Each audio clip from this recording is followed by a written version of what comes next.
guru kita tadi. Jadi artinya apa? Barang siapa yang membantu orang lain berbuat maksiat, maka dia itu mendapatkan andil di dalam kemaksiatan tersebut, sehingga apa?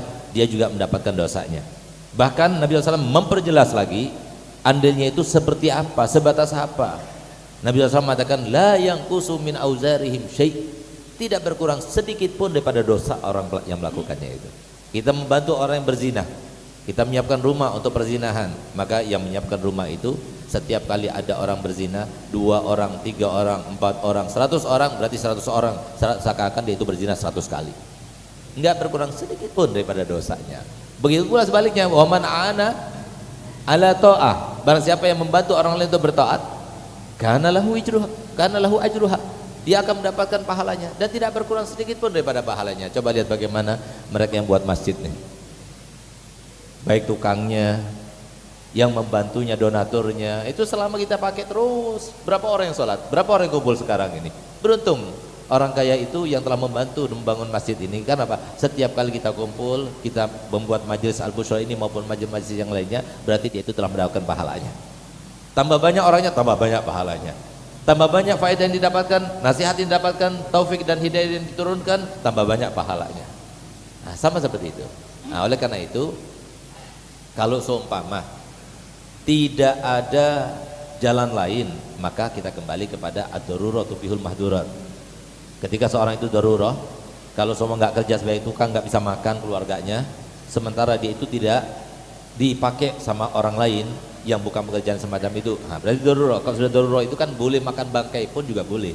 Itulah makanya para ulama mengatakan ad-darurah tubihul mahdurat. Kalau sudah sampai ke batas darurah, maka kita itu boleh melakukan sesuatu yang diharamkan pun juga boleh, tapi sebatasnya. Nah, oleh karena itu, kalau seumpama kita tidak darurah, kita menjual tanah, kita menukangi dan sebagainya untuk gereja dan sebagainya, maka kita diharamkan untuk melakukannya itu. Dan tidak akan berkah, hartanya nggak akan berkah.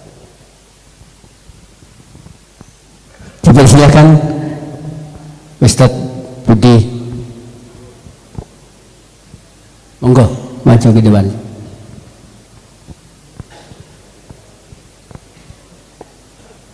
Bismillahirrahmanirrahim. Assalamualaikum warahmatullahi wabarakatuh. Waalaikumsalam. Saya sebagai orang awam, Beb, minta tips atau cara yang jitu, Beb, memastikan hati ini tahu bahwa ini rezeki datangnya dari Allah. Masalahnya kita orang awam itu sering lupa, Beb, kurang ilmu. Kadang kita orderan setiap saat itu 100, berkurang itu sudah goyang, Beb. Minta tolong diberi tips yang jitu, Beb, buat orang-orang yang awam, Beb. Kalau orang yang banyak ilmu mungkin langsung ingat ini. Kalau orang kayak saya ini, orang hubungannya gini, wah susah, Beb, kadang, Beb. Yang kedua mengenai doa doa suatu duha itu, Beb. Allahumma kana haraman fatatrihu. Itu hakikatnya apa, Beb? Terima kasih. Wassalamualaikum warahmatullahi wabarakatuh. Waalaikumsalam warahmatullahi wabarakatuh. Ya, ini pertanyaan yang sangat bagus terkait dengan keyakinan kita terhadap rezeki yang Allah berikan. Yang pertama kita harus mengetahui rezeki itu tuh apa? Apa yang namanya rezeki itu? Para ulama ahli sunnah wal jamaah itu mengatakan bahwasanya rezeki itu adalah mayamfa, yang bermanfaat. Itu rezeki yang kita pakai, manfaatnya apa? Melindungi kita daripada panasnya matahari, dinginnya rasa dingin, begitu pula menutup aurat kita, manfaat. Nah, rezeki ini rezeki yang kita pakai, ini rezeki. Uang kita bisa beli makanan gitu kita makan, itu manfaat, rezeki. Nah, tapi yang tidak manfaat bukan rezeki. Makanya di sini kan banyak orang yang salah paham. Disangkanya orang yang kaya itu semua itu rezekinya dia, bukan, belum tentu. Bisa jadi itu bukan rezekinya dia, cuma sementara saja orang bilang itu rezekinya dia. Orang bilang, tapi belum tentu rezekinya dia. Sesuai dengan apa yang disampaikan oleh Nabi kita Muhammad SAW. Yaqulu ibnu Adam mali wa ma maluk illa ma akalta fa afnait aw labista fa ablait aw tasaddaqta fa abghait wa ma siwa dzalika fadzahibun aw tarikul linnas. Berapa banyak Bani Adam mengatakan itu loh rumahku, tanahku. Yang mana rumahmu kata Nabi Muhammad? Yang mana tanahmu? Yang mana uangmu? Yang mana hartamu? Kecuali yang kau makan itu sampai habis, yang kamu pakai sampai usang, yang kamu sedekahkan dan itu kekal di sisi Allah disimpannya untukmu. Selain daripada 3 hal itu, maka pasti akan hilang, akan sirna, akan ditipu orang, dicuri orang, atau akan tinggalkan untuk orang. Bahkan Nabi SAW di situ dalam hadis itu mengatakan ditinggalkan untuk orang, tidak dikatakan ditinggalkan untuk keluarganya, ahli warisnya, tidak, untuk orang. Dari apa? Saking Nabi SAW ingin memberi kita motivasi untuk benar-benar menggunakan harta itu. Jangan sampai kita itu coka dengan harta yang kita punya itu. Kenapa? Semua orang ketika lahir dalam keadaan sama. Sebagaimana dikatakan di dalam sebuah makalah, yuladul mar'u kannas wa yamutu wa laysa kamutu minnas. Setiap orang itu lahirnya sama seperti semua orang. Orang kaya, pejabat, yang putih, yang hitam, Jawa, Madura, Arab, semuanya sama dalam keadaan telanjang. Tapi meninggalnya beda-beda. Ada meninggalnya disyukurin, ada yang meninggalnya ditangisin, ada yang meninggalnya banyak orang yang hadir jenazahnya, ada yang meninggalnya sedikit yang hadir jenazahnya, dan sebagainya. Ada yang dikenang setelah meninggalnya, ada yang tidak dikenang, ada yang dikenang oleh banyak orang, ada yang dikenang oleh sedikit orang. Semua beda-beda. Kenapa? Kok beda-beda? Awalnya sama, akhirnya beda-beda. Yang menentukan itu dia sendiri. Dunia semua seisinya ini, manusianya, hewannya, binatangnya, anginnya, harinya, waktunya, semuanya itu adalah sasarannya kita sendiri. Bukan siapa-siapa, sendiri sasarannya. Apa yang kita lihat itu kita yang menjadi sasaran, apa yang kita rasakan kita yang menjadi sasaran. Oleh karenanya Nabi SAW mengajarkan kepada kita, kun ma'al khalqi ka'an la khalqa, jadilah kamu bersama manusia itu seakan tidak ada manusia, tapi antara kau dengan Allah. Kenapa kita bisa bicara? Alhamdulillah, Allah yang memberikan materinya, Allah yang memberikan kemahirannya, Allah yang memberikan kekuatan kepada saya, Allah yang memberikan taufik untuk saya berada di sini. Semuanya dari Allah. Sehingga apa yang akan kita banggakan dan kita sombongkan? Orang kita nggak punya apa-apa, kita cuma menjalani saja. Begitu pula ketika kita mencari rezeki. Saya buka, pergi ke toko. Ketahuilah, perginya ke toko kamu itu sudah dengan nikmat daripada Allah. Kalau seumpama kamu dikasih bosing, nggak bisa berangkat ke toko. Ketika kamu berada di toko, siapa yang menggerakkan orang-orang itu mau menoleh ke tokomu? Siapa yang menggerakkan orang itu mau datang ke tokomu?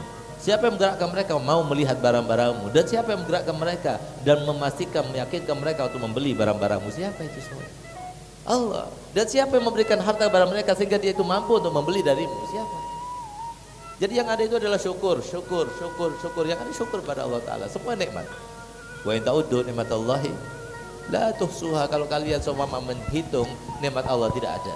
Semuanya nggak bakalan bisa menghitungnya. Jadi sangat luar biasa. Oleh karena itu, untuk kita memastikan keyakinan kita terhadap rezeki, ada satu orang yang datang kepada saya, Beb, saya ini bertanya-tanya kepada orang, beberapa orang, tapi saya belum puas juga dengan jawaban mereka. Saya ingin bertanya pada antum, apa itu? Bagaimana saya memastikan dan meyakinkan bahwasanya rezeki saya itu ada dan Allah akan memberikan rezeki pada saya? Maka saya tanya kepada orang itu, umur sampean berapa? Umur saya 37 tahun. Selama 37 tahun hidup di dunia ini, pernah nggak makan? Pernah makan? Pernah nggak makan? Tidak. Alhamdulillah makan terus. Sekarang selama 37 tahun itu semuanya kerja atau nggak kerja? Kadang-kadang kerja, kadang-kadang nggak kerja. Ketika nggak kerja bisa makan? Bisa. Waktu kerja bisa makan? Bisa. Berarti apa? Allah kasih rezekinya semuanya. Cuma kalau Allah berkehendak kebaikan kepada seseorang, rezekinya itu halal. Karena apa? Digerakkan dia itu tuh masuk, belajar, hadir majelis taklim. Oh tahu dia, ini haram nggak boleh. Kenapa? Tidak, katanya ustaz itu nggak boleh itu masuk sini. Terhindar dia. Itu makanya Nabi SAW bersabda, man yuridillah bi khairan yufaqihu fiddin. Barang siapa diinginkan orang itu dengan kebahagiaan di dunia sampai di akhirat, maka dia akan diperdalam dalam agamanya. Sehingga apa? Dia bisa memilah-milih, ini haram, nggak boleh lakukan. Ini nggak ada berkahnya, nggak boleh kita konsumsi.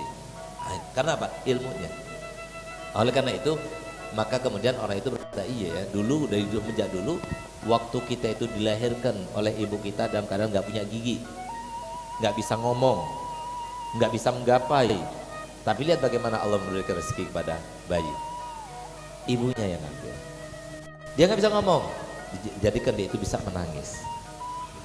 Dia nggak bisa menggigit, dijadikan cuma nyedot saja, nggak perlu menggigit. Dan cukup dengan air susu itu 2 tahun, nggak perlu makanan yang lainnya. Allah semuanya gerakkan semuanya. Allah yang ngasih rezeki semuanya. Bagaimana yang semacam itu tidak menggugah kita bahwasanya Allah pasti memberikan rezeki kepada kita. Yang penting usaha. Dan usahanya itu harus pertama kali yang kita cari, dan yang pertama kali yang kita jadikan sebagai orientasi kita berbuat apapun itu adalah meraih ridhonya, meraih ridho Allah. Ana berangkat toko karena mencari ridho Allah. Ana memberikan nafkah pada keluarga untuk mencari ridho Allah. Apapun yang kita lakukan semuanya karena berdasarkan ridho Allah. Nah, kemudian pertanyaan yang kedua, apa tadi pertanyaan kedua? Oh iya, jadi itu kan termasuk di antara usaha untuk kita memohon kepada Allah. Permohonan itu adalah termasuk usaha dan upaya, sehingga Nabi SAW di dalam hadisnya mengatakan la yaruddul qada illa doa. Tidak ada yang bisa merubah sebuah ketentuan kecuali doa. Jadi doa dengan meminta, ya Allah in kana haraman fatahhirhu. Kalau semua rezekiku itu haram, maka jadikan baik, jadikan suci, jadikan halal. Itu adalah sebuah doa kepada Allah Ta'ala. Kalau Allah berkehendak ini adalah rentenir, ini adalah jelas-jelas haram, tapi kalau Allah Ta'ala menulisnya bukan yang haram, apakah salah? Tidak salah kan? Nah, berarti kan boleh kita minta seperti itu. Itu artinya salah satu artinya. Yang kedua, kalau doa kita dikabulkan Allah Ta'ala, maka Allah akan menggerakkan dalam hatinya sebuah taufik, sehingga apa? Baiki lagi, yang tadinya haram dia nggak mau. Kemudian yang tadinya haram yang dia makan, yang dia pakai, yang dia kumpulkan, kemudian dia datang kepada orang-orangnya, saya minta maaf ya, saya minta ridhonya, saya dulu begini-begini, yang tadinya haram jadi halal. Nah, itu berkat apa? Berkat doanya itu.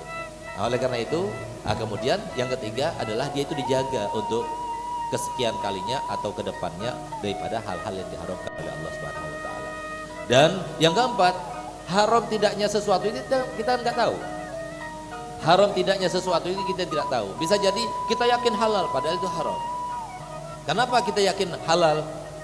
Tidak tahu bahwa ternyata itu haram karena mungkin keterbatasan ilmu kita dan keterbatasan nalar kita dan wawasan kita, sehingga kita tidak tahu bahwasanya itu haram. Nah, padahal yang namanya makanan yang haram itu kan pasti ada imbasnya. Sama seperti kalau kita kasih minum khamar, bir. Kita nggak tahu kalau itu bir. Kalau saya minum, dosa apa tidak? Dosa apa tidak? Ada orang ngasih minuman kepada saya nggak tahu kalau itu bir. Saya pikir kopi, teh, atau air. Saya minum, ternyata itu bir. Saya dosa apa tidak? Yakin pasti nggak dosa? Yakin pasti, karena dalam agama seperti itu. Rufi al-qalam an salasin. Diangkat yang namanya penulisan dosa itu dari 3 hal. Orang gila sampai sadar. Orang yang lupa sampai dia paham, kemudian orang yang dipaksa sampai asalkan paksanya benar. Nah, begitu pula orang yang tidak tahu sampai dia tahu. Gitu. Nah, sekarang masalahnya, kalau saya minum khamar, saya nggak pernah minum khamar. Walaupun kalau orang tidak bisa mengkonsumsi, biasanya mabuk apa tidak? Mabuk apa tidak? Walaupun saya nggak tahu, ini saya pikir air, minum, gelap-gelap, nggak taunya khamar. Ada pengaruhnya apa tidak pada saya? Padahal hukumnya kan tidak apa-apa. Tapi pengaruhnya ada, ini yang ditakutkan oleh para ulama. Makanan yang haram itu walaupun kita tidak tahu itu termasuk yang haram, tapi imbasnya itu ada. Makanya termasuk diantara yang akan dituntut oleh anak istri kita kelak di hari kiamat adalah ya Rabbana khudh haddana minhu fa innahu la yu'allimuna ma najhalu wa kana yut'imunal haram wa nahnu la na'lam. Ya Allah, aku minta keadilanmu ya Allah, aku sekarang berada di neraka itu karena dia. Dulu waktu aku di dunia tidak pernah memberitahukan aku apa yang seharusnya aku ketahui. Ilmu agama wajib diketahui mereka. Kita tidak memberikan untuk mereka. Itu yang pertama. Yang kedua, dulu ya Allah ketika aku di dunia, aku selalu diasupi dengan asupan-asupan yang haram, sementara aku tidak tahu kalau itu adalah asupan yang haram. Nah, kenapa? Termasuk tuntutan ahli neraka semacam ini karena Nabi SAW bersabda, man akalal halala atau ajawarihu sya'at am abad alimat aulam ta'lam wa man akalal harama asad jawarihu sya'at am abad alimat aulam ta'lam. Yang artinya siapapun yang makanannya halal, maka mau tidak mau anggota badan itu akan digunakan untuk ketaatan. Sengaja tidak sengaja tetap seperti itu. Tapi sebaliknya, barang siapa yang makanannya haram, mau tidak mau akan menggunakan anggota badannya untuk sesuatu yang maksiat. Sengaja tidak sengaja seperti itu jadi. Oleh karena itu para hadirin mulia Allah Ta'ala, berusahalah memilah-milihlah dan ingat, kita makan itu untuk apa? Kita makan itu untuk hidup atau hidup untuk makan? Nah, ini ada sebuah pertanyaan yang sangat besar imbasnya. Kita makan untuk hidup atau hidup untuk makan?